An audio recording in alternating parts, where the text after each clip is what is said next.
Okay. All right. Thank you for your patience here. I was munching on some nuts because it's lunchtime. Oh, For you. It's lunchtime for you.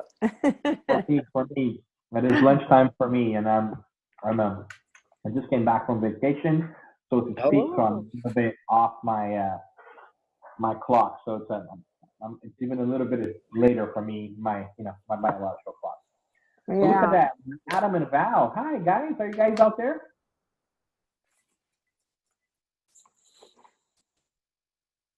Well, maybe not. They're on, but their camera is not on. But maybe they're dialing in, or maybe we get to hear them soon. Good afternoon. Good evening. hello. Good Good afternoon. evening to you guys out there. I think it's about 8 o'clock for your time. It is indeed. Yes, it's all nice and dark, nice and cold. Since 4 o'clock. And Sylvia, where are you in the world? Puyallup, Washington. Oh, fantastic! Look at that. So we've got State. Washington State. Oh, Yeah. great. So you're my people. You're here in Western time. Yes, I'm in the Western. That's wonderful. Thank you very much for being here, Sylvia, and everybody else. Thank I know you. that it's kind of hard as well because people have different schedules, but we really appreciate you being here. I also want to apologize. I was out on vacation. I thought I had sent out a reminder email. You did. It did not go out until just now. I told you that. Yeah, but excited to be here with you guys. And before we start, I just want to share with you as well that we're excited. We've been talking to a friend of ours, which some of you may know, Joe Musi. He's out there in Dubai with Sandra, and they've agreed to help out as well. And we're going to try to offer a different time slot too for these live sessions. So we're going to have like 2 time sessions, and hopefully it will take place on Saturday. And that will take place Saturday Dubai time at around 1 p.m., which makes it interesting for folks who may not be in Europe or even Europe but want to do a weekend piece, and folks who might be elsewhere in general. So stay tuned. We're gonna add those pieces in there and see how it goes. It's about midnight right now from them, so it's kind of hard for them to make their way in here. So it will be interesting to see if we can offer different options for different folks.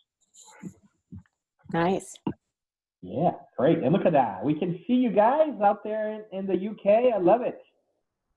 So it's lovely to see you. And we don't know how many people are going to join us today, again, because of my late notice and a reminder. But I'm really glad that you're here. At the end of the day, it's not about numbers, it's about quality.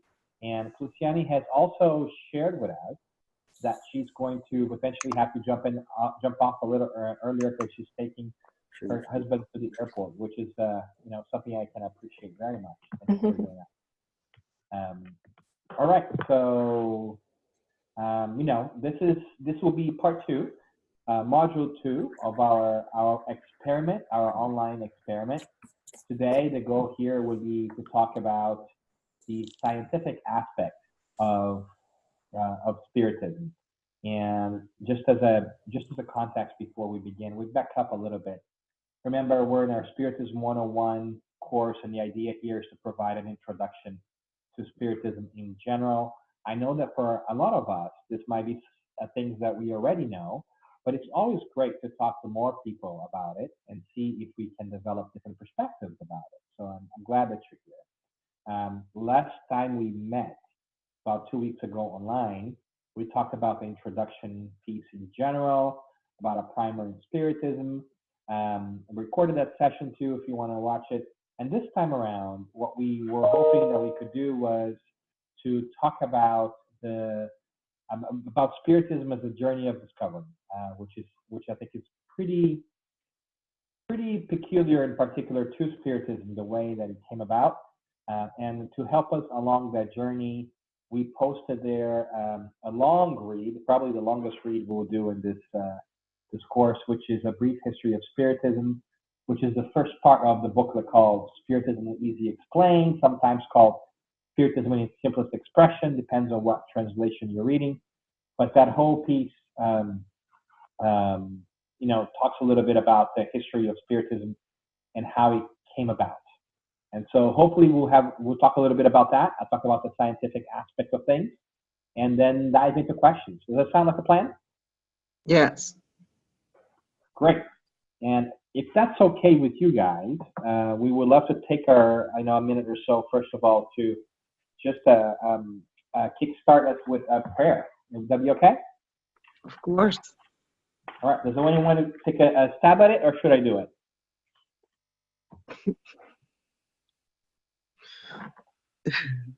I'll do it. How about that? Because, you know, every time we do that, people tend to get self-conscious. So I will start a little bit. You're welcome to follow along, you know, with your eyes closed, open, whatever works for you. There is really no rule here. Just make sure that you feel connected and that are part of it. Before I do that too, I want to make sure I'm turning my notifications on my computer off because people have been calling. All right. So I'll take a quick moment to close my eyes and ask God and the good spirits to be with us as we try to spend another hour together learning, no matter where we may find ourselves in the world today. We ask for peace of mind and the ability to set aside our daily trials and tribulations and focus on what we're saying and what we're trying to learn, which ultimately is to remind us that we are spiritual beings first. So I'm grateful for the help and assistance of our spiritual mentors and guides who are always with us. We thank God and we begin. All right, Module 2, Part 2, Spiritism as a Journey of Discovery. I just wanted to, before we jump in, I think I've done this, but I might want to do this again really quickly, if that's okay with you. You know, in framing about, like, what are the basic things that we want to talk to people about when it comes to Spiritism? Sometimes it's kind of hard because Spiritism is so vast and so encompassing and so broad in so many different ways I think Sylvia, Sylvia, I've definitely sharing the screen there. That's okay. We're back. Sorry. Not a problem at all. It happens. So Spiritism can be so so broad and so encompassing. It's kind of hard to start. So we started with a definition of Spiritism. And in my mind, at least in my mind, it makes sense to go back a little bit to the history of Spiritism because I think it's unique. In the field of spirituality and spiritual thinking, I am not very familiar with any other approach that has started with a scientific aspect, that has started with a journey of discovery. And I think that's what Spiritism really started as. And I think that sometimes we forget that. We come about 160 years later, we read these wonderful books that have wonderful information, great knowledge. And sometimes we lose sight of how they came about and why that information is so vital and so interesting. And why is it that we trust that information so much? Because if we just pick a book up from a shelf, you just read an author and who's this Allan Kardec guy? Why should I pay any attention to what he's saying?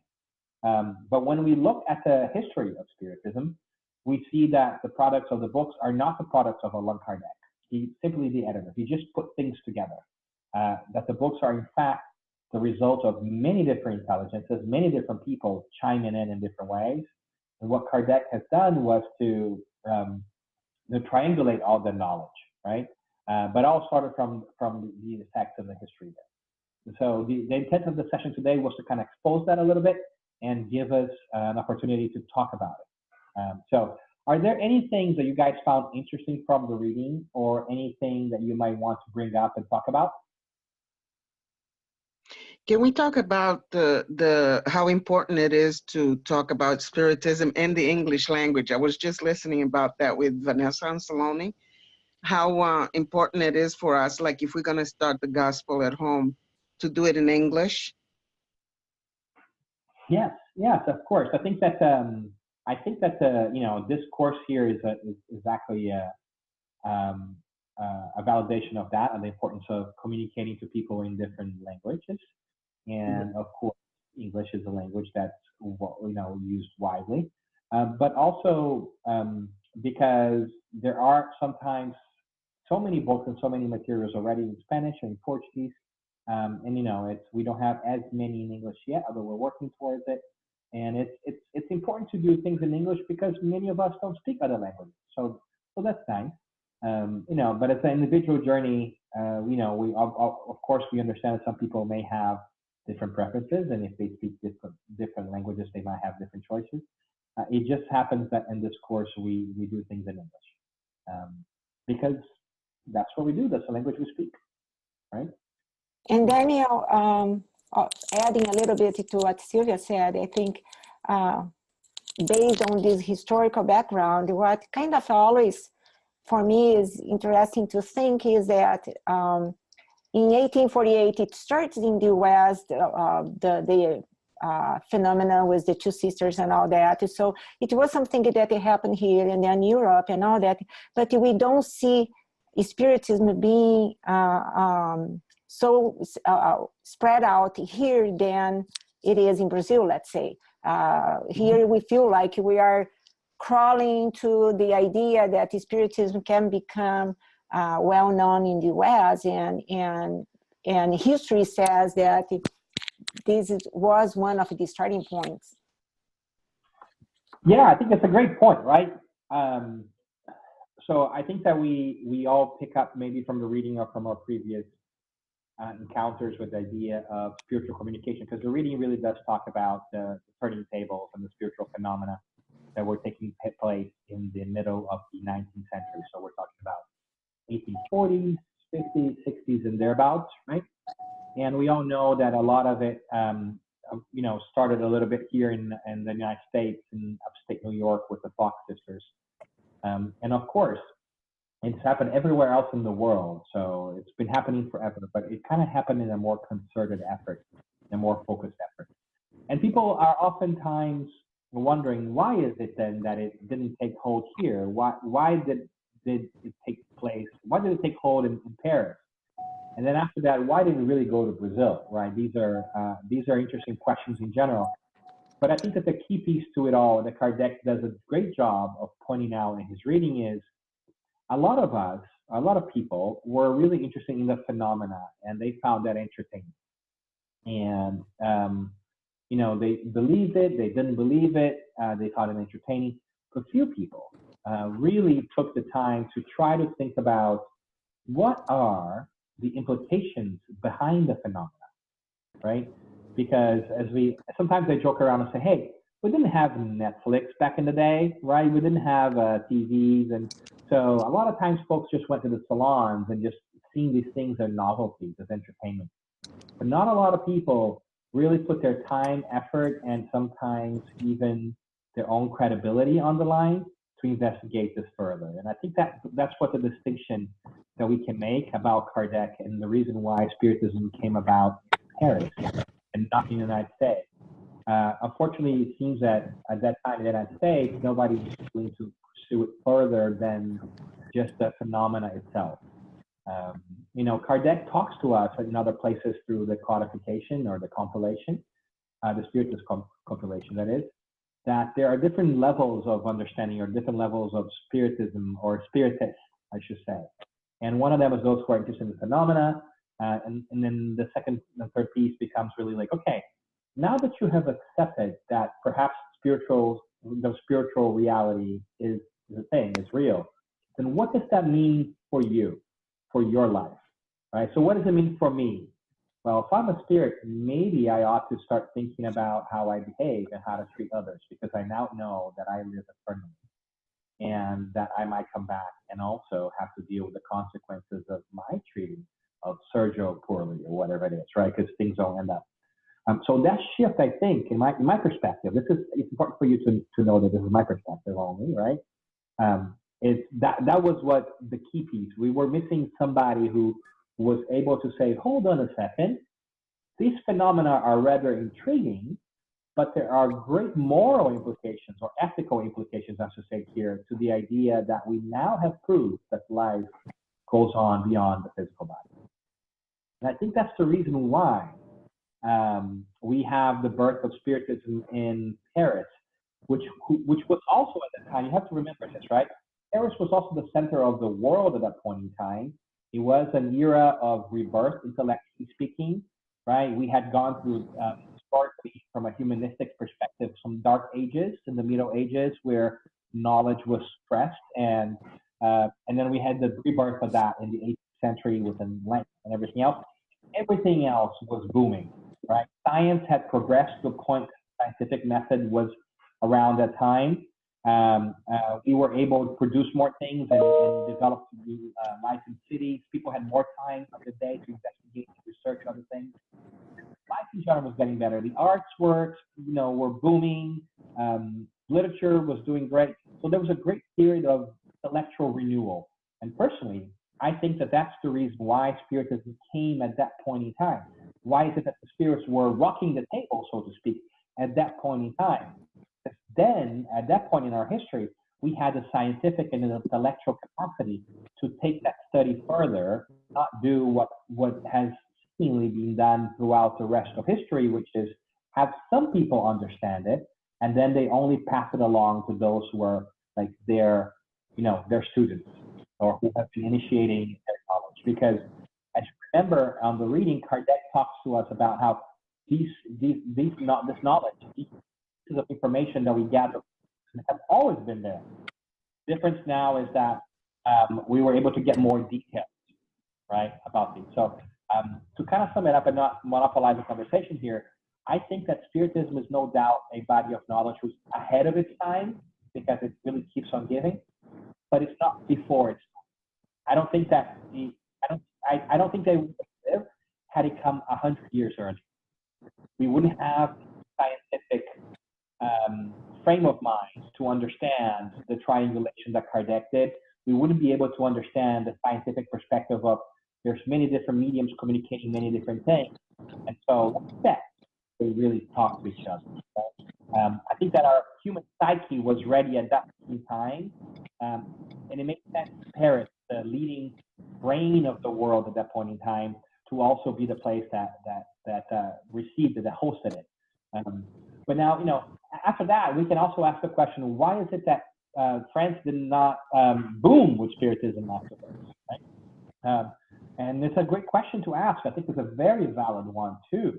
I think that we also find that across the channel in England, spiritualism also was, taking hold, and things were happening everywhere.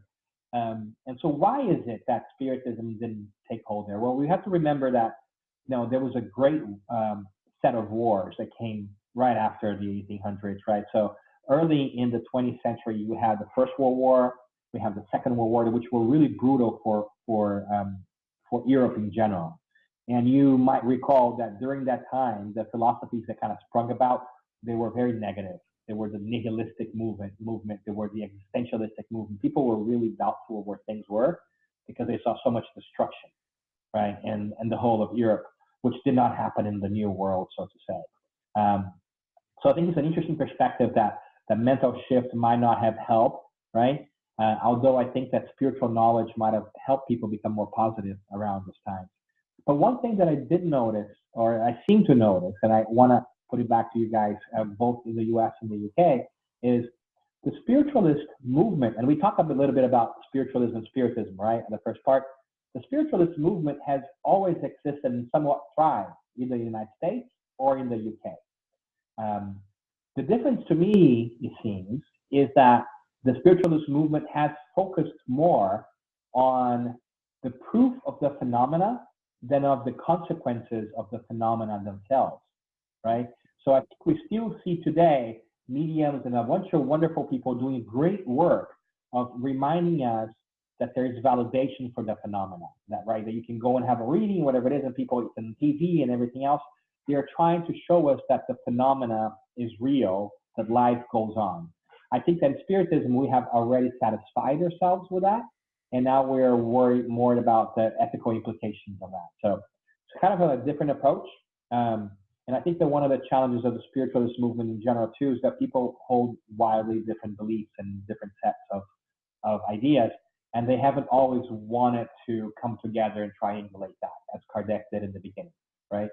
Sometimes folks are more interested in holding their own view rather than just saying, oh, let me see whether somebody else is saying and whether this talks to each other, right? So it's a tough thing, right? And why is it that Spiritism is not more widespread in the United States, well, or in the rest of the English-speaking world? Who knows? There's, I think, so many different factors. But I think one factor is, you know, and this is something that perhaps we did not experience in Brazil as much, is there are so many competing ways of thinking about spirituality in the English-speaking world that it's not always present in Brazil, for instance, right? The Brazilian culture being steeped in mainly the Catholic faith and some African influences, of course, with some other things, has never been as receiving, or has never been exposed, I should say, to so many different ways of thinking as the English-speaking world has, for instance. I think that we are going to find a variety of spiritual approaches and thinking trying to make their way into the English-speaking world for whatever reasons, and it kind of generates, so to say, I don't want to use the word competition, but there's so many different pieces of information coming at you that makes it hard for people to pay attention. And it might be a cultural thing, and this is all guesses, right? But I think at the end of the day, it's kind of hard for it to go ahead if you don't, apologies, if we are not studying and trying to understand what Spiritism really is, because there's so much misinformation about what it is, people don't even give it the time of day, right? But you know what? I'm going to pause there really quickly and actually maybe toss it to you guys out there in the UK. What do you guys think? Do you guys have a different perspective? Do you care to weigh in on this one? Yeah, I think one of the difficulties is that it's not easy to be a Spiritist, is it? We have to work on our difficulties, our imperfections.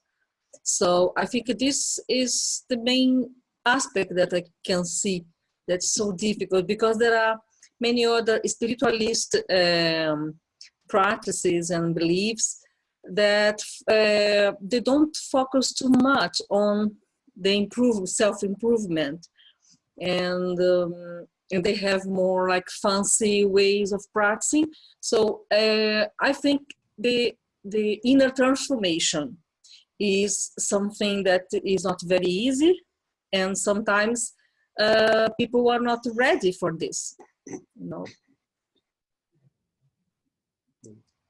And I think from a from a historical perspective, you're absolutely right, Dan, when you said about, you know, the 1800s were a time of discovery of science, you know, electricity. I don't know about many of you, but when I was at school, I was taught electricity was only invented in the 1900s. You know, that's not true. Electricity was discovered hundreds of years ago. The battery was created over 150 years ago. The internal combustion engine was first produced by Mercedes in the 1880s. You know, H.G. Wells created a lot of his things because of the technology that was going on at the time.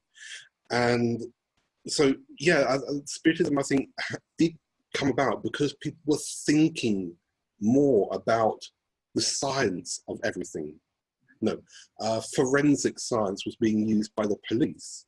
You know, the stories of Sleepy Hollow were created around that idea. You know, people were trying to adapt more philosophies. So I think that's one good reason for Kardec obviously thinking, well, hang on, yeah, France, no, the hotbed of education, hotbed of thinking during that time. Science was a big thing, so let's go ahead with that. But why it's not taken off so much here? Well, yes, from what we can see nowadays, Spiritism is very small in most countries, apart from Brazil. One good reason as to why, a theory as to why it easily went to Brazil was because of the trade routes. We know that, Dr. Bezerra received various translations from people who were going back and forth between Europe and Brazil. Because they were picking up this philosophy and saying, look, here, read this book, read this book. So we know that that's something from a cultural perspective. Brazil, the New World, lots of people migrated there from, because of, and just after the Inquisition period. And so people were probably looking for new religions. And even nowadays in Brazil, if you look at how people are now, people are accepting more, for example, the Hindu faith, Sikhism, Islam. We've got this growing in Brazil because people there, I think, are a bit more open. But here in Europe, definitely, if it's not a defined religion, people are just going to think, oh, it's just a philosophy. Because we've had people from Asia, from China, Japan, living in the UK for over 2,000 years. Mm-hmm. We had the Romans here 2,000 years ago. We had the Greeks here over 2,000 years ago. We had Indians here 2,000 years ago. So we've had all these philosophies here for such a long time that it's more like a bit more second nature to accept things, but not to be too worried if it's not your religion. Yeah. Yep. And that's a great point, because at the end of the day, it's really not important to us how many spirits are there in the world, right? Because if there are other spiritists or not, it does not change who we are. And if we're talking about the fact that Spiritism, the goal of Spiritism is to create better people and not better spiritists, right? It doesn't really matter how many spiritists are there in the world. It matters is what is it that we are doing with the teachings that we have to become better people, right? And this is one of the things I think that's so interesting. Spiritism, we're not worried about a hierarchy. We don't have official priests, priestesses, and owners of things and managers and whatever it is. That sometimes is very confusing for people because they want to have an authority on something, but there isn't a clear authority. But that's on purpose, so that we learn how to triangulate the information on our own, by ourselves, right? Which was exactly what Kardec was doing. He was navigating the world around him and the experiences around him on his own, talking to people. And then he compiles it all in a format that lends itself to us being able to see where he got that information from, right? If you take the first book, Spirit's book, which everything else springs out of the Spirit's book, in my opinion, right? You see that there are very few essays he writes from his own understanding of things. And when there is, he's just unfolding the pieces of information that he has gathered before. He goes along, he puts a lot of effort to try to give us the facts that he gathered, like the actual questions with like verbatim answers in it, and so that we can make up our own minds. And I think that's revolutionary in that sense, because oftentimes people want to get that piece of information, to digest that piece of information. And they don't want to give us a digested piece and say, here it is, it's for you. But Kardec went to great lengths to say, here's what I gathered and what I saw, and here's the journey that I underwent, so that you can decide whether this makes sense to you, right? And I think it's fantastic. I think it's brilliant. But it's hard, right? Like Val was saying, it's hard because it's a journey of self-discovery, which, let's be honest, all religious sects, thinkings, ideas also want to do, right? But sometimes maybe we can get lost in the hierarchy of things and think that we are going through the motions and making progress. And the Spiritism is a little bit harder to do that because there is no path. There is no, hey, you're going to do this and then you're going to be level 2 Spiritist. Oh my goodness. Somebody's level 3 Spiritist, right? There is no such thing, right? Even our arguments of, oh, I've been Spiritist for 25 years or I am a 3rd generation Spiritist make no sense in my head, Because it's not about the amount of time that you have studied something that tells you the quality of what you have learned, right? And it's not what my grandparents or my grandparents' grandparents have learned that makes me a better person, right? It's whether I, by the actions and the things that I'm doing, what I'm studying, putting into practice, if I can make sense of life and make a difference. So it's really hard. And that's why also I sometimes don't worry too much about how many people are there spiritists. Do we have more spiritists here, there? I think it's interesting to know, and I think it's great to find a community of people, right? And it's part of the reason why we're doing this, because there isn't a large, globally speaking, there isn't a large English-speaking spiritist community, right? We can kind of swap ideas with, but that doesn't mean that we don't keep studying. It doesn't mean that we don't put ourselves together via online or whatever it is and do these things, right? But this, what I think is fascinating from this is that this journey of discovery, this DNA of inquiry, is like at the core of Spiritism. We cannot have Spiritism without questions. We cannot have Spiritism without disagreeing on things and trying to make a sense of the world. And I think that's what Kardec did so brilliantly, was he set in motion the beginning of it all, right? And he shows us how to go about getting that own information ourselves via the Medium's book, which is part 2, right? Say, hey, I got all this wonderful information in the Spirit's book. And by the way, here's another book that I wrote or put together so that you can understand how I got that first information in the first place. So from a didactic perspective, Kardec is a great educator, saying, here's what you can make sense of the world. Hey, you take it, you make your own ideas. And by the way, here's how I acquire that information, right? And that's why sometimes the Medium's book is a book that is not really widely read, because people don't have a lot of patience for the method, right? They want to pre-choose stuff and say, here's the answer to your problems. So that's kind of really hard, right? Anything else out there that you found interesting or that jumped at you? You're talking about hi, Dan. Hi, Maria. Hi. When you talk the first question about why the people is not become a spiritist, my opinion, one of the reasons, for many reasons, is because since the time of the Jesus or before, the people have some deep struggles to accept new ideas, and then it's accommodating in the religion or the philosophy that it used to practice or believe. Then I think the accepting new ideas is in any situations is really hard for people. It's my opinion. Oh, you nailed it, right? Everybody wants a different world, right? Everybody wants change, but nobody wants to change. Right. Hey, the problem with the world is all you people, right? If all of you people behave better, the world will be great, according to me, right? But nobody's willing to say, oh yeah, the world needs to be better. I need to change some of my habits too. And I think that's the age-old question. What is it that we are willing to do, right, to change ourselves? And it's a journey of transformation.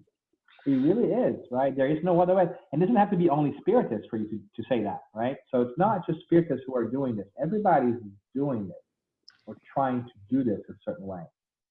Change is really hard, especially when we consider the idea that we're not just a being to have lived X number of years in this lifetime, but that we may have vices and habits that come with us from previous lives that we have used many, many times, right?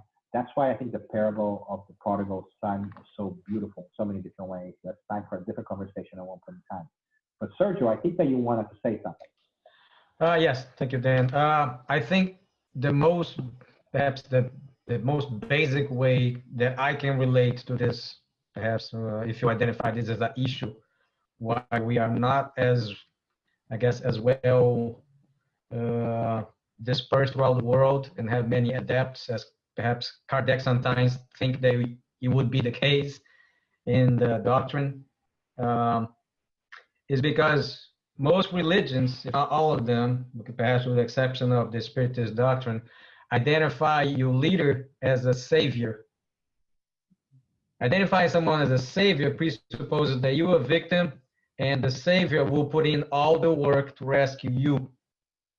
And I, on the other hand, tend to believe in the saying of help yourself and heaven will do its part. So we have to meet halfway until we become aware that we are part of the solution and we need to change ourselves. We are not going to make the progress that is required of us. So that's the issue to me. And it seems to be that misunderstanding is present since Jesus' time, when they thought that he was bringing the kingdom of heaven to earth. Whereas I believe that he came to teach and show how we can behave morally and intellectually, so we can qualify to become citizens of the kingdom of God, and not the other way around. So we shouldn't try to bring the kingdom of heaven down to earth, but we should try to elevate ourselves to become worthy of being in the kingdom of heaven. Yeah, and I think that goes. Yeah, I think it goes back to what we're saying, right? Because when we do one, the other one comes. So it's got to be, right? This got to be a journey of self-discovery and self-change, which brings us to a very different aspect that sometimes we struggle with is subconsciously, I wonder sometimes if we all think that we all have to be the same, right? And we feel like unless we think exactly like the other person thinks, then one of us is wrong, right? And we worry about that. But no, I mean, we're all on a personal journey of discovery here. There might be things that we don't agree with, but we can't let that bring us apart, right? So maybe, like clearly everybody loves ice cream, because if you don't love ice cream, you're crazy, right? That's just my perspective of the world. But it doesn't mean that you have to have the same flavors, right? So maybe I like chocolate ice cream. Maybe Sylvia likes strawberry ice cream. We don't need to fight over which flavor is better. We have enough to focus on. We know that we like ice cream, right? So having this ability to understand and accept different people's perspective and be willing to change yourself is the key to it all. Yeah, I really think so. And I think that's actually what what all these messages have come to lead us to. But Sergio, you brought in a very interesting piece that we haven't talked about, and it's more of a third module thing when we talk about the philosophy piece. But one interesting thing about Spiritism is that through this journey of discovery and scientific prodding and probing, the spirits that were communicating with Kardec at the time led us back to the Christ, to the idea of Christianity, but led us back to it in a way that it kind of makes us rethink what we had previously made it to be, right? And so it's an interesting piece when we start to realize that we have the ability to remake the world depending on how we look at it, right? So when we are able to understand the origins of Spiritism that came through like discovery and searching, maybe we become less resistant to the idea of religion in general, right? Because sometimes we feel like we've been imposed a Christ, a religion, a label, whatever it is. And because of the interactions that we've had with people with those labels, we are not so happy to be associated with them. Does that make sense? Is it too abstract? I, for one, grew up with a little bit of like, I don't know if I want all this Bible stuff around, my head here. All these old name people with weird names in different places. And I don't know how that really relates to me. But through search and inquiry, right, and being able to kind of set aside my own preconceived notions that I had because I was exposed to people who were perhaps very set on their own ways about how things ought to be, I started to reevaluate a whole body of knowledge, a whole content, a whole philosophy of life, because I was able to take that label away from it. And I think that sometimes happens with religion, right? And sometimes people confuse organized religion with religion. Religion being your individual piece and organized religion being the human part of it. So I think this act of going back to the searching and sciencey part that Kardec did, meandering through the ages to kind of get to those things, gives us, those of us who are not satisfied with the current way that religion and God and spirituality were explained to us before, a new way of arriving at the same place. All that to say is that, you know, all roads lead to Rome. We just take different paths. And it's okay for us to think differently. At the end of the day, we're not as concerned with what other people do. We're more concerned with what we do, right? What did you guys thought was interesting of the whole piece? Anything that jumped at you of the text? Any parts that you disagreed with or you wanted to talk more about? Can I say something? One thing I gather from all the conversations just now, like I told you the last time, I've been a spiritist for over 60 years, but I also had a chance to experience different churches and talk to different other communities about religion. And the one thing I gathered, no matter what religion, no matter what, is just that we need to change ourselves, like you said before, become a better person, help the one next that needs help. Be a positive person. Even when you're sick, stay positive. Be positive with yourself so you can heal faster. Be positive with others, you know, be patient. Our big keys is just, no matter what religion they're in, I think that's the main purpose in life. And that's what I gather with the spirit, being a spiritist. I have learned that no matter what your label is, you need to just be a good human being, not just to yourself, to your family, also to anyone that comes into your path. That was it. Yeah, sounds great. Can't disagree with that, Sylvia. What do you guys think? Do we toss Sylvia under the bus and say, Sylvia, you can no longer join us because of all that good nonsense that you spoke of? You know, and that's and I think you're right too. You know, and that's what I think is so hard. We're so trapped sometimes in little boxes that it's hard for us to see that it's all about the day, right? And I think that's if I go back to the scientific piece of Kardec, this is what I think is really cool, right? The Spirit's book has 4 parts, right? The primary causes, which is really the basic facts, spiritual world, the moral laws, and then causes and consequences, hopes and solaces, right? That same method, I feel, can be extrapolated on or can be used for our own lives. So whenever we want to learn about something or we are having a tough time making a way through life or making tough decisions, we can ask ourselves and follow that path and say, what are the facts that I have, right? Because sometimes we make decisions without having the facts. We just make stories in our head, but we don't go back to actually having the facts. Then I sometimes ask myself, okay, now that I have the facts, what is it that I can surmise from those facts? What comes of it, right? And the other ones, oh yeah, now that I kind of have an idea, the story finally that was really based on the facts, how should I behave, right? What does my ethical compass tell me about how I should act? And then just think about this. Before I act, let me think about what will happen if I act one way or if I act a different way, right? So we have the whole 4 parts of the Spirit's book suggesting to us a way of facing life from a scientific perspective that may help us gather our thoughts and be better prepared to make choices and changes in our lives, which is really hard, right? And you know what? Truth is, I think that we learn from the teachings of the Christ is that journey is an individual one, right? We're going to go, we can be with a lot of people around us, but ultimately we're the ones who live our own lives, and we're going to have to make tough decisions that sometimes are not going to be so great. You know, I was just talking the other day in Chicago about a topic that I love a lot, which is the road to Damascus from Paul. And I find that so symbolic, right? We all go through our journey of discovery, our road to Damascus, you know, but we do it alone. Right? There might be people around us, but, you know, when we start to open ourselves out to spirituality, sometimes they don't come along with us. And that's okay. Doesn't mean make them worse people. Doesn't make us better people. It's just that's what's speaking to us right there.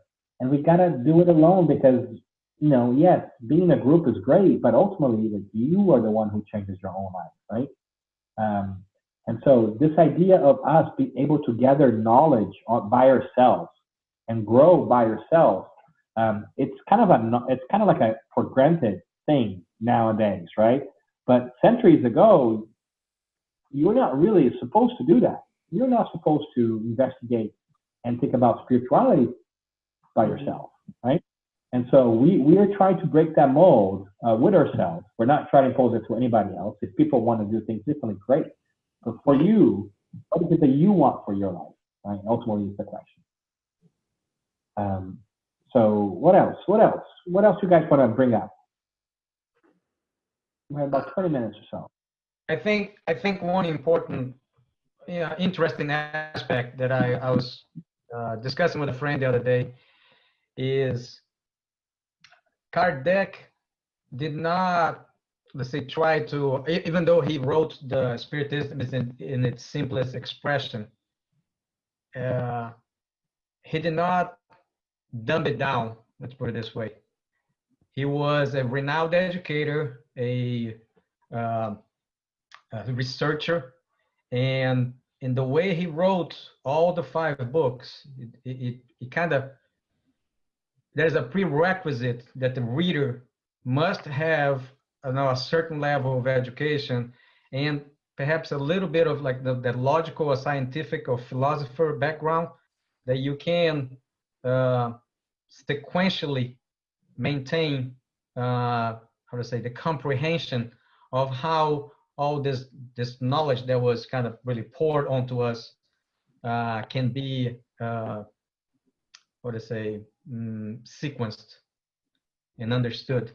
So one thing that I perhaps I find a little bit of resistance in some people to educate themselves, to bring themselves to the level of Kardec. And many people, perhaps especially in Brazil, tend to put off reading or studying Kardec because they think is above them, and they concentrate on perhaps easier, works like André Luiz or novels that are easier to consume, let's put it this way. But one thing that I find interesting is if you really want to understand and to apply the doctrine in its full context, you have to elevate yourself to the point that you are an active participant. You are studying. You read the doctrine like from first book to the last one, and by the time you completed your reading, you start over again, and then you study this time, and then highlight it, and make connections between the books, and then at the end you're gonna read it again one more time. It just, to me, it's part of the process of like you have to become aware that you have to make yourself better. You have to put in the time. You have to put in the efforts. Mm-hmm. I was going to say that I think that's true of most religions, if not all religions. You'll have 2 sets of people, the passive and the active. The active are those who want to study because they know it's worthwhile studying, who want to participate because they know it's worthwhile to participate. But you have the passive, those who want to just, they read or they study because they feel obliged to do so.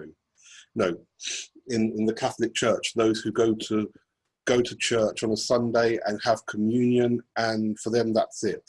The people who go to the Sikh temples because they give out the free communal food at the start and end of the service because they know that they'll receive something. Those who go to other places because they know they'll receive something. They don't have to invest any time in their betterment.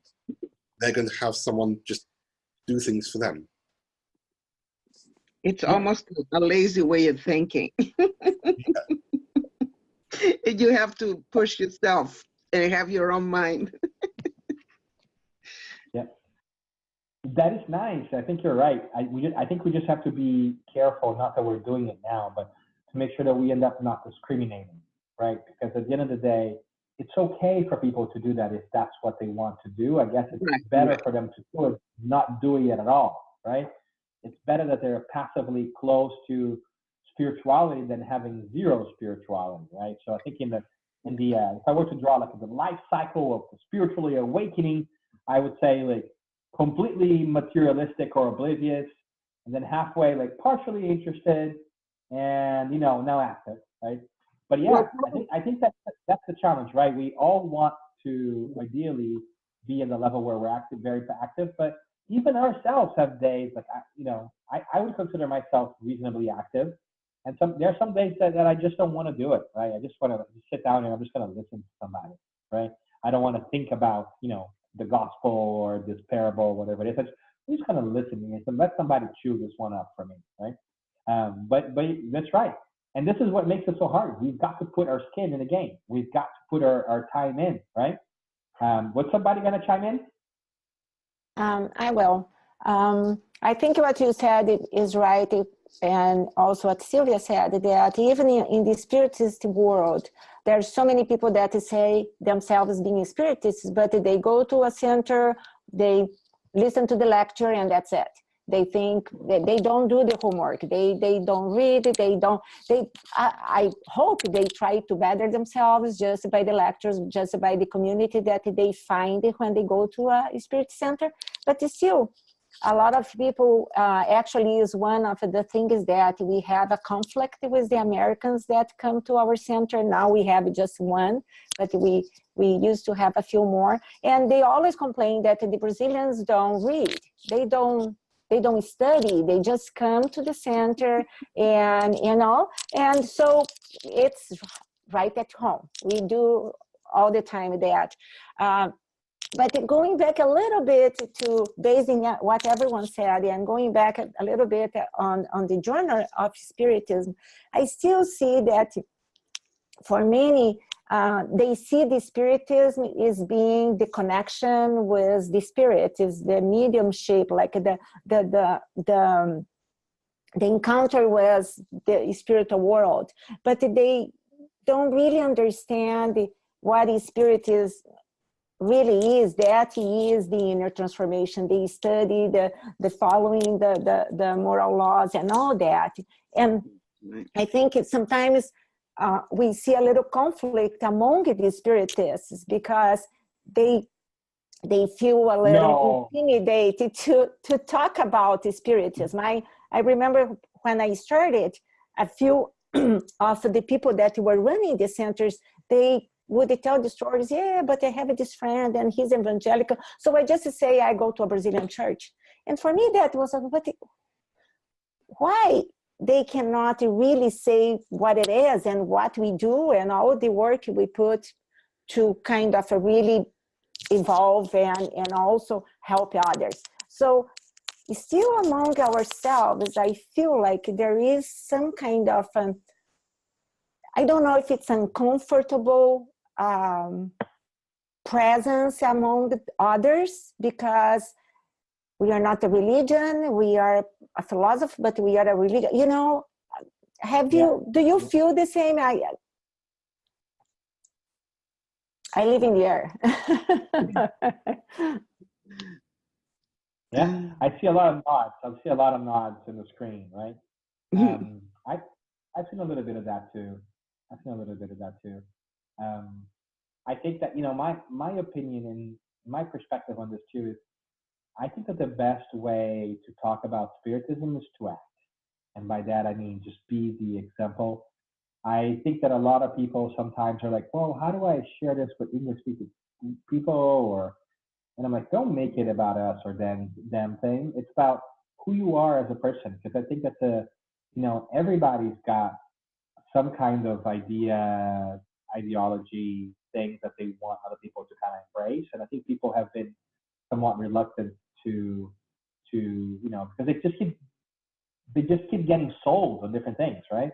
But what I think that the most impactful moments in my life where I was able to, help folks out was when I was just really helping without the label. And then people are like, you know what, I've noticed that you've changed, or you're doing this, like, how come? And then I talk about it. So I am not sure that ideas and concepts are going to reach people all the time, but I think that, a friendly presence, a friendly face, an example will most of the time, right? So, and that's why sometimes I'm not worried about how to reach people. You know what I'm saying? Like, I am just more worried about what is it that I can do to become a better person, and in the process of becoming a better person, I hope it rubs on you, right? But you're very right. It's kind of hard to do that if we don't know what we are about. And selfishly, Cristiani, it's one of the reasons why I wanted to start our course with a definition of Spiritism, because I've been in many conversations where people say, I don't know how to tell people what Spiritism is. And my thought process is, if we can't articulate what Spiritism is, we don't really know it. It's true. If we can't really say, here's what it is, at least like give somebody a definition. If we are like talking about it and skirting it around, people will like, why are you not telling me about this? Is this a secret thing? Is this like something I shouldn't pay attention to? Right? There's all these different vibes that kind of gets across. Yes, it is super hard to talk about it because there's so many different things, right? But if we have some sort of like sentence or definition, it doesn't have to be the same for everybody. We're not about, this, then maybe helps us get there. But I do sense that sometimes it's hard to talk about something that seems so different too. Sergio, what do you want to talk about? I think when we take an active role in trying to spread Spiritism, either through the example of conduct or to try to generate interest or creating content, we're not really, let's say, creating new knowledge, but we're just trying to find, ways that other people may become interested and aware of their responsibility to, to become better. Some time ago, I started a study group, and I purposely kept it very simple and try to make it in a way that people can see that it is not that hard. It does not take that much time. It does not cost anything for that matter, because instead of having to, let's say, rent a space and start let's say, a small center, I just go to a local library, reserve a study room, and go there on a certain schedule, meet up, and study just like you would any other subject. So it just required a little bit of time, a little bit of preparation, didn't require any money per se. And it's something like I try to make it approachable in a way that other people can see and say like, yeah, I guess I could do that too. Because I know that some people, regardless of what we do, they're gonna look at let's say the presenter or this figure, this celebrity, and think like, well, I don't have the money, I don't have the assistance, or I don't have the knowledge, I don't have the culture level. People try to find all type of excuses to not, emulate the behavior of that better person. I mean, in the end, it's not us. It's not. We shouldn't try to emulate this person, that person. The role model that we have in the doctrine is Jesus, and that's what we really have to achieve for, or to shoot for. Great. Anybody else want to chime in? Donna and Jair, I see you guys on the line too. I know that you are mute, but if you want to chime in, or if you want to participate via the chat piece as well, you're welcome to do that. We'd love to have you here. Thank you for being here.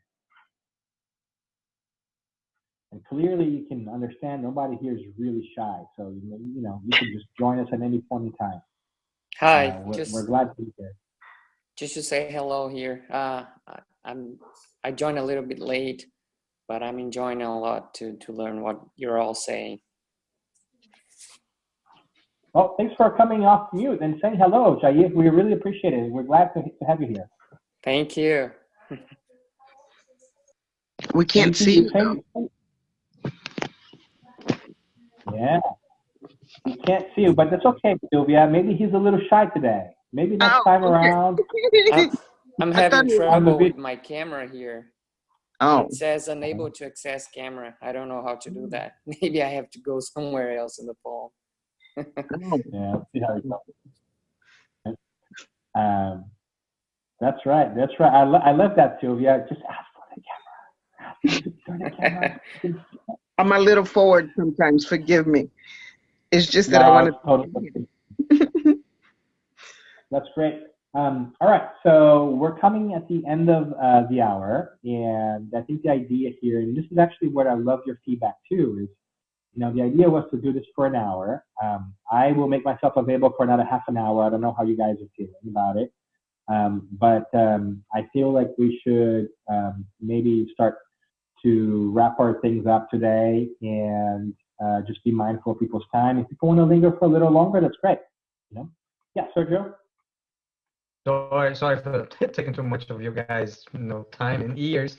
But one thing I'd like to really ask people to participate in the social forums on the site, because that way we can start discussions and sharing of ideas that may not necessarily be at the same time, especially because we have different time zones and whatnot. So if you put a topic that you want to discuss on the social forum, at a later time, someone will read it and will answer. And that's how we kind of generate more interest and open up the discussion to different perspectives. Yeah, sounds great. I'm going to do a little plug here. Look, I'm going to show you my screen here in case you haven't been able to see that just yet. And you should be able to see my screen. Which screen are you seeing? Are you seeing the website by any chance? Your email. Email. Oh, Yeah, that's great.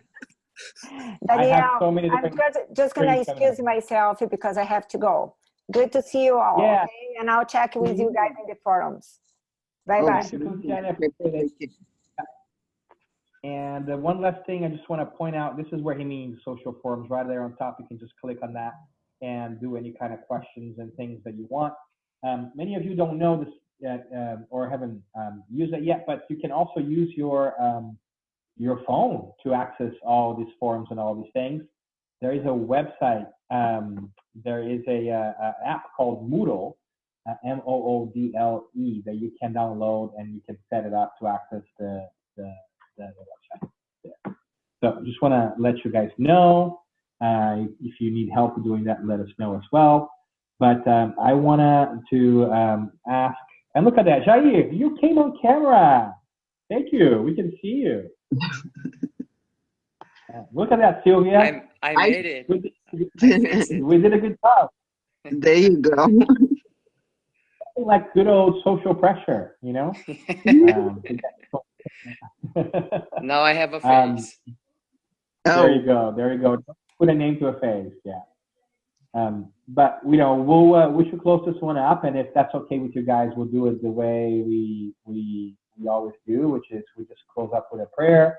Yes. And then if you guys linger around and talk, that of course I'll be glad to do that for another couple of minutes as well. But don't feel obliged to stay. I know that people's times are limited, right? Well, I have to go to work, so yes. Wow, look at that. Very important, Susan. Very important, right? So, does anybody want to do a closing prayer for us? Sergio did a real nice one last time. He's not willing to do it. Yeah. Sylvia, look at you pressuring people again. I can certainly do it, but I'll do it much shorter this time, perhaps. But I will invite everyone to please close your eyes and just for a moment, try to forget of your current incarnation and try to place yourself in the position of a creature of God created eons ago, made with a purpose and with the capability to achieve its purpose, to become an agent of the Creator, maintaining the universe and helping the upbringing of our brothers and sisters. But thank you, Lord, for the opportunity to come here and this sharing of ideas. Try to better understand how to apply your doctrine, which in the future would just be a way of living. They will no longer be called a religion or a doctrine or philosophy or science, just the way of living. So thank you for maintaining our steadfastness, and may this project continue so we can bring this light to others who are interested in it. So be it. Thank you. So be it. From Thank you all. Yeah, thank you guys. Thanks for being here. I'll linger around, but don't be shy. If you have to drop, just drop. Okay. A friend of mine tells me, carry your own happiness wagon. Pull your own happiness wagon. Yeah, goodbye, you all, and God bless you all. Goodbye, Sylvia. Thank you. Bye-bye, Sylvia. Bye-bye. Thank Bye-bye. you. Bye. Thank you. Thank you.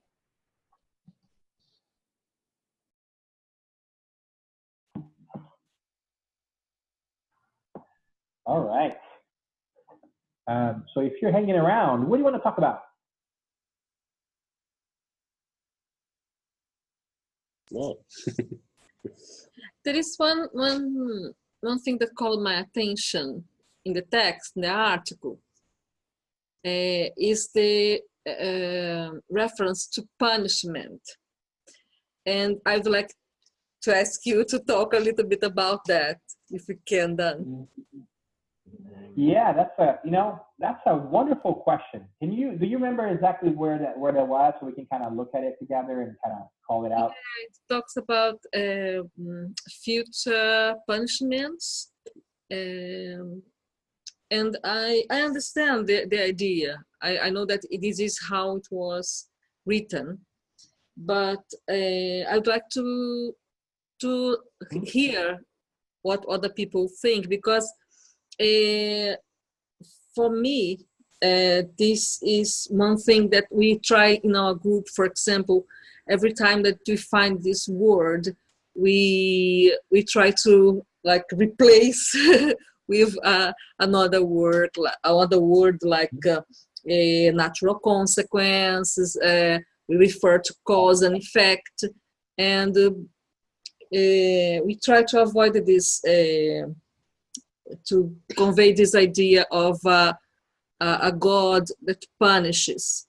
So because we think that, like we all, I think we all share this idea, is like God is all good and just. So I'd like to hear what people think about that.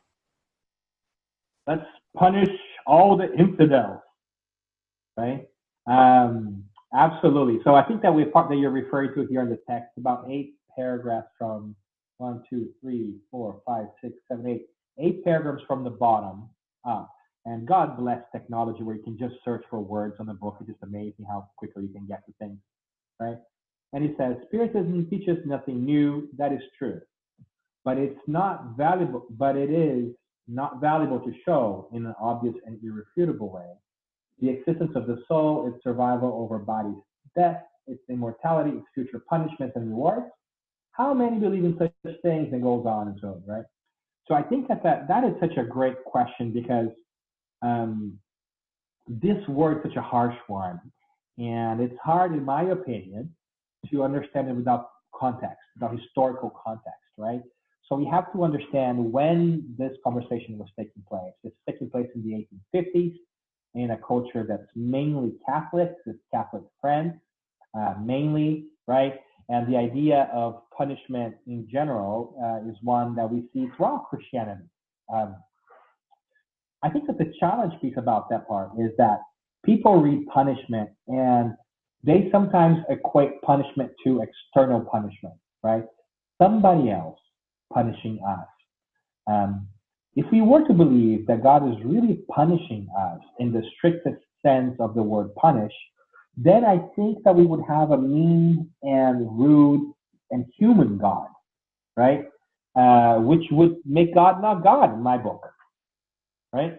So if God is human, God is not God, right? We humans think about punishment. We humans think about these egocentric things that we have. God, in my mind, by definition, cannot be human in that aspect, right? God's got to be all caring, all knowing, all powerful. So God could not possibly punish us, and God could not possibly have human characteristics. such as being offended. So the act of offending God for me is something that I understand poetically, right? But I don't think that I can possibly offend God, because for God to be offended, he would have to have an ego, right?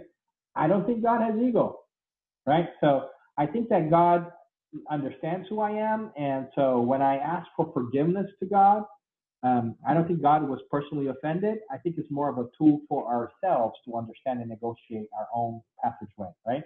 Through things. But you're very right.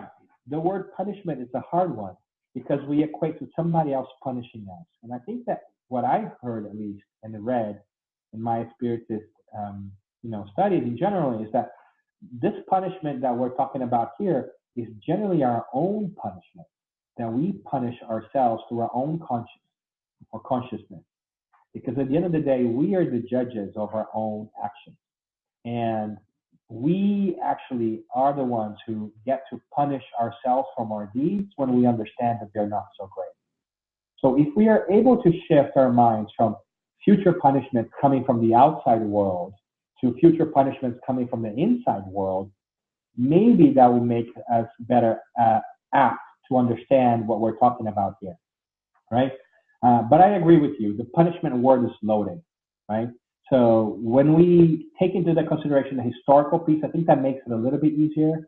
When we take the time to explain to people that we should really understand what the punishment piece comes, it helps me at least to think about the punishment piece as more of a self-punishment piece than an external punishment. Because at least for me, I know that sometimes I am overly aggressive in punishing and blaming myself than I sometimes should. But it's a great point, right? And this is yet another reason why we cannot interpret everything literally, because words are insufficient. And that is why the Spirit tells us that in the beginning of the Spirit's book. And that's why we ought to do that to the Bible, to Spiritism, to anything else in the world. We should not be hung up on specific words.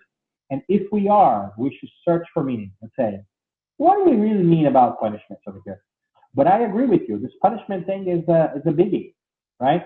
I want to hear from people as well, because I think there are a lot of folks who are pushed away from God because of this idea of punishment.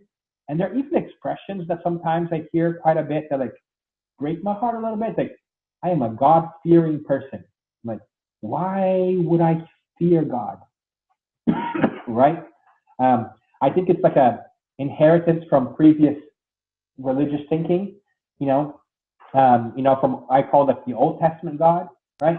I think that the Old Testament God kind of hardcore, and I think that the New Testament God is a kind God, right? I think that's what Jesus did, which was really great. It transformed like a mean and vengeful God into a loving God, right? But well, I think on that. Sorry, I think on that there's a lot of misinterpretation and mistranslation from the Old Testament. So in a lot of places in the Old Testament, it doesn't say, and God will punish you. It says, you will be judged and punished, but doesn't necessarily say it's God who's going to be doing the judging and punishing. So I think it's a lot of misinterpretation, mistranslation that's just carried through. So people have assumed that it will be God who will judge and punish in every single aspect of every single thing.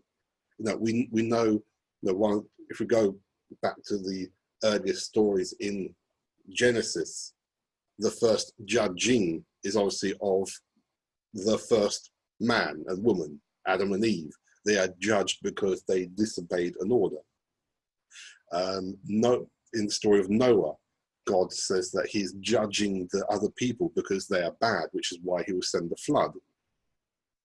But not necessarily, but in other parts, so for example, the Exodus, there's a lot of it there that isn't saying God will be the one to judge and punish, but just that the person will be judged and punished if they do not follow these certain steps to be a good person, which we call those steps the 10 Commandments.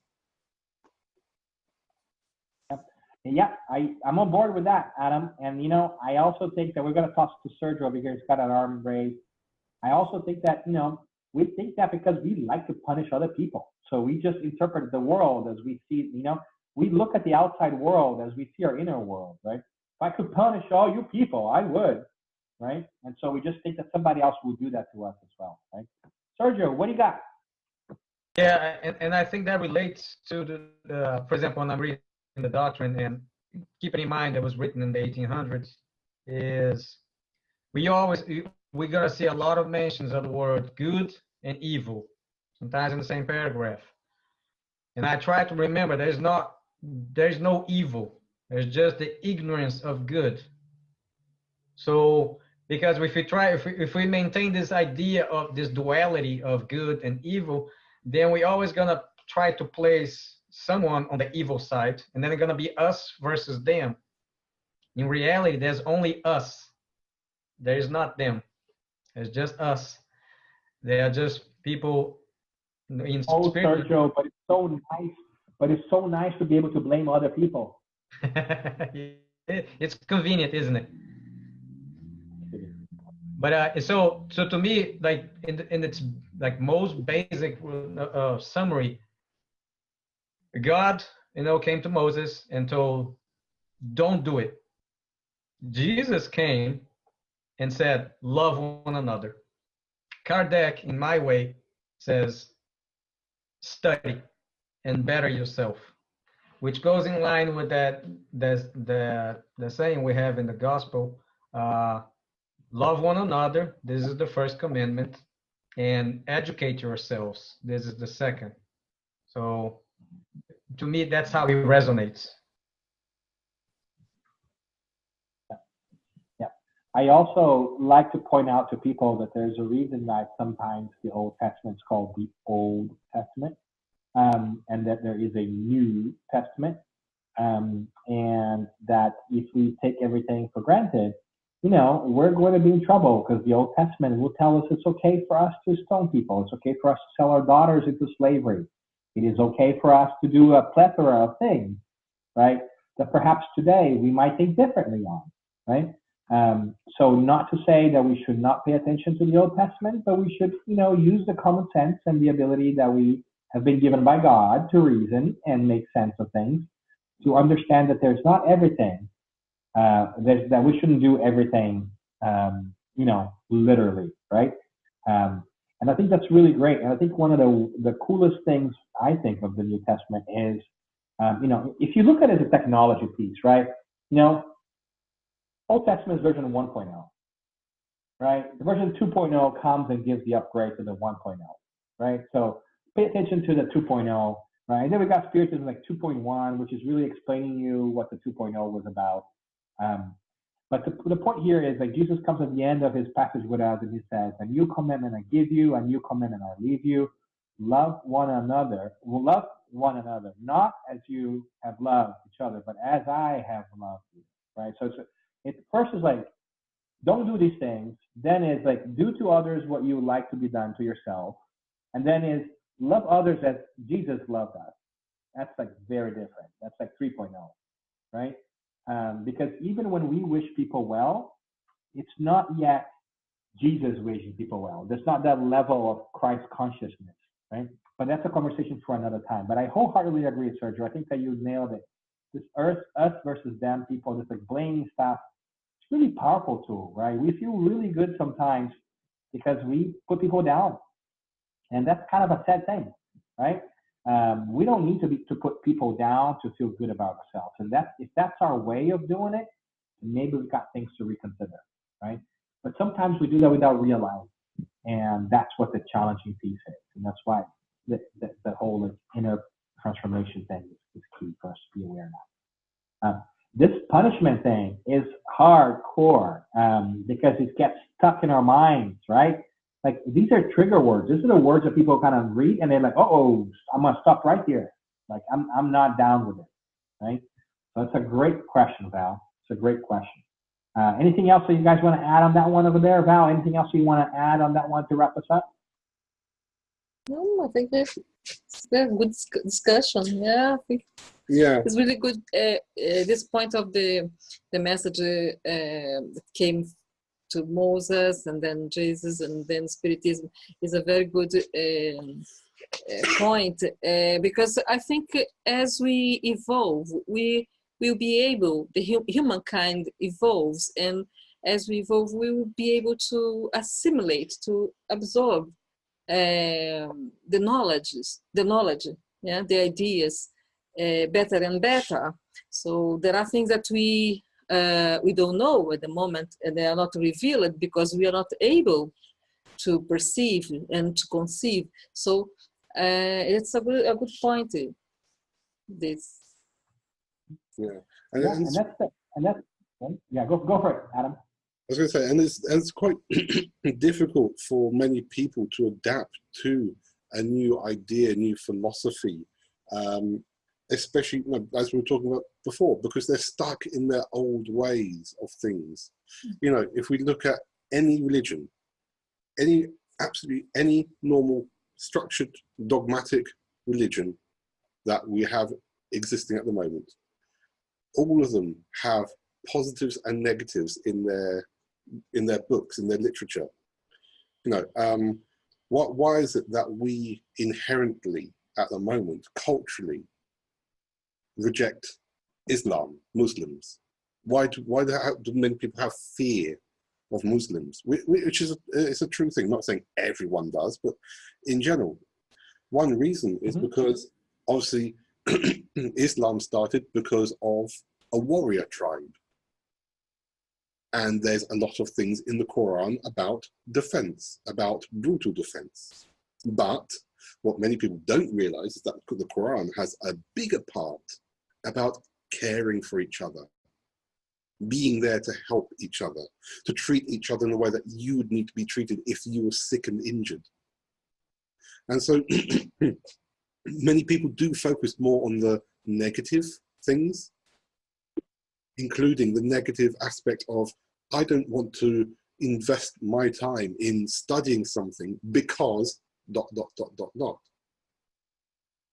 And because Spiritism is a Philosophy, who really wants to open their mind and think, okay, yes, it's a philosophy, it's a science, it's a doctrine, it's many things, it's many positive things. They want to see, oh, yeah, Brazilians, it's a religion, it's spirits. I'm not interested. They want to look more at the negative than the positive.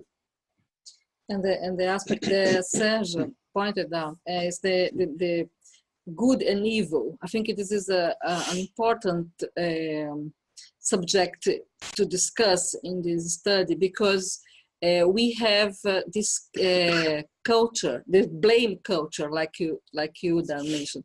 Yeah, we have to blame people. So these are good points for discussion as well, because nobody is completely good, nobody is completely evil. So it's good to discuss this as well. It's good for us to remind ourselves of that sometimes. We know these things, right? But sometimes it needs to be exercised for us to recall, yes, there's a lot of negative attention toward Islam, because there's some followers of Islam, or you can argue that maybe they're not true followers of Islam. Some people who propose themselves to be followers have created some pain and damage in the modern world.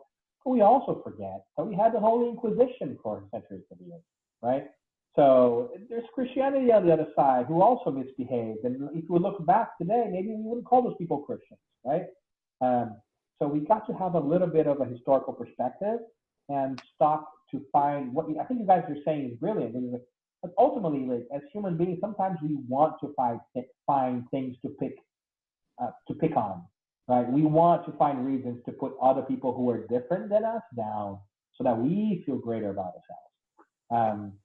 And that's challenging. I mean, that's not going to help either us or anybody else, right? And then we have the wonderful tool of reincarnation that comes and does two things. Helps us with this punishment piece, right? Or the self-punishment sometimes puts us in perspective that we did not appreciate in past lives, and we learn through example, right? Or like, oh, you know. But two, like if we truly embrace reincarnation, this idea of differences cannot be one that separates us, right? Because if today I am a white man or a brown man, tomorrow I might be a yellow woman, right? It makes no sense. The reincarnation is like the killer of all kinds of prejudices out there. And I think it's a beautiful thing that we haven't got to. It's more of a module 3 thing. Like, let's talk about the philosophy of it all. But we forget that. We got to exercise that. So I love that you guys brought this one up, because we got to keep reminding ourselves that it's not just what's in front of us, right? Christians cannot be pointing fingers at Muslims. It just historically doesn't work well, right? And as a matter of fact, like, Christians by definition should not be pointing fingers, period, right? I don't recall, the Christ, pointing fingers at people and saying, "Nano, nano, nano," right? Or "You're not good and you suck," right? I struggle with that a little bit. So Christians are unfortunately giving Christ a bad name, right? That's one of the things that we try to overcome. But great point. We've got another 5 to 7 minutes. What else you guys got? Maria, you came back on camera. Do you want to talk about anything? Sorry that I stopped the video. I was pick up in my Oh, you don't have to apologize for that. I was driving, then I came back. I was listening all the time, and then this thing is it's interesting, but I don't have an idea now. Great. And Jair, we're all jealous of you. At least I am, because you're eating something delicious right about now. Yeah. Sorry, I can't offer. Yep. Not yet through internet. Virtually. Otherwise, I would. It's good.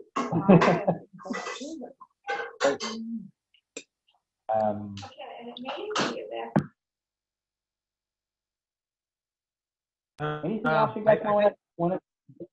I think not entirely related to the text or the homework assignment, but as I try to put in the perspective, the timing of each revelation, or let's say, so we have, Moses, and then we have Jesus, and then we have, Spiritism as the promised consoler. God was not wrong about its timing.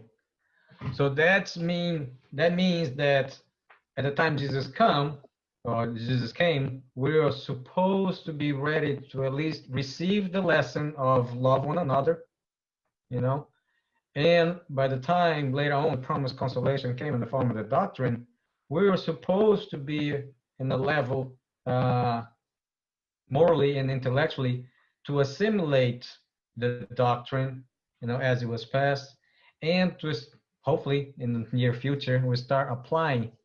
Now, when I think about the love one another as I know you love yourself, or do unto others what you like to be done unto you, we are still living perhaps in the age of the ego, where the cultivation of ego actually came down to like the personal and individual level, where everyone is able to cultivate your own, but we still don't feel loved as a creature of God that he created by his own will. And we tend to place all worthiness, our value on the hands of others, depending on how many followers we have, how many friends, how many likes, and all that stuff. So although sometimes we perhaps think that those are some bad times to be living in, we have witnessed the rise of ego. We may or may not have the opportunity to witness the downfall of ego, but it will come before we decide to assume the role of agents of the providence and be able to really love like Jesus did. So it will come. Just keep the faith and keep working on it. Yep. And I would actually, venture and say, I think that, the messages came at the right moment. I think that we were supposed to, I think we got it. I think that the problem is that we in this call didn't get it, and we're still hanging around, right? Other people got it and they graduated, but we still need a little bit of help, right? Sometimes I see Spiritists talking like, "Oh, because Spiritism is the third revelation," and they're really proud of it. And I'm like, guys, there was a first revelation, we didn't get it, so we stuck around. Then we got the second revelation, we didn't get it, and now they got to send the third one. It's not necessarily, a reason for pride, and it's like come on, children, let's keep going. Let's send somebody else because you're not getting it, right?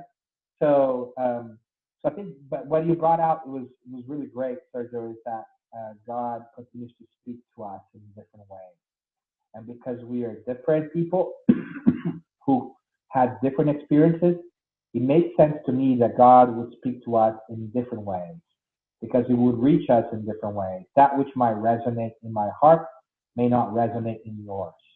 And that's why I think it's beautiful that we are able to see so many different people calling others to God, so many different ways of doing it, whether you be a Christian or a follower of Islam or Buddhist or Taoist or whatever you want to call it, right? I just love that we have this diversity of voices that call us to the idea of spirituality, because at the end of the day, the only thing that makes us grow is the different, is the uncomfortable, right? So we've got to stop seeing that which is different as a bad thing and recognize that is the only thing that makes us grow. Because if we're only exposed to the things we already know, there is nothing new going on. There's no synapses firing in our brain. We have to be exposed to different things, and that's not a bad thing. That's a great thing. We just don't have to get so defensive about it, right? Because I think that, I don't know if it was Sylvia or Val who started it, change is hard. Change is really hard. But change only happens when we are outside of our comfort zone, right? And so we ought to embrace that, know that God's in control, and when God's in control, change is going to be painful, but it's going to be okay, right? And that makes a whole different ballgame there. 1:29 Pacific time coming up. Any other last comments? Any other things before we adjourn? I've got All lots right. of I'd love to say, but I would be talking for hours and hours and hours about the historical aspect of things. So I'm not going to say anything else. Great. So Adam, we should 2 weeks from now we should meet up somehow. I'm gonna be relative to you guys. We are going right? to try so we to should go figure to it out Bournemouth. offline. Huh? We are going to do our best. We are going to try to go to Bournemouth to meet up with you. Oh, fantastic! And let's talk offline, because I would love to. Maybe we can have a chat. I don't know if you guys are familiar. On the side, I do a podcast too called Spiritist Conversations, and maybe we should just kind of get together and chat about all these historical pieces and make it part of a podcast. Yeah. Yep. Maybe. Okay. Yeah. Good. We'll figure it out. All right, everyone. I want to thank you so much, and I want to make a plug. Like, if you haven't had a chance, remember that the text is also on the platform, on the website. It's always worth reading it. The end for me is beautiful. I love that. And as a reminder, there are forums, right? As Sergio brought it up in the beginning. If you want to chime in on any other questions, do that. If not, I posted some questions. The questions for our homework, so to speak, for this module are very simple. What's the one thing that kind of stood out to you, and what's one thing that you learned? And thank you so much for taking the time. It's really great to be able to talk with you. I would love to talk for hours and hours on this stuff. Clearly, I can't stop talking about it. But I'm really grateful that you were here, and I hope to see you again soon. Yeah. Thank you. Thanks, everyone. Thank you, everybody. Thank you, Daniel. Bye. Bye, Thank you. Bye, everyone. everybody. Bye.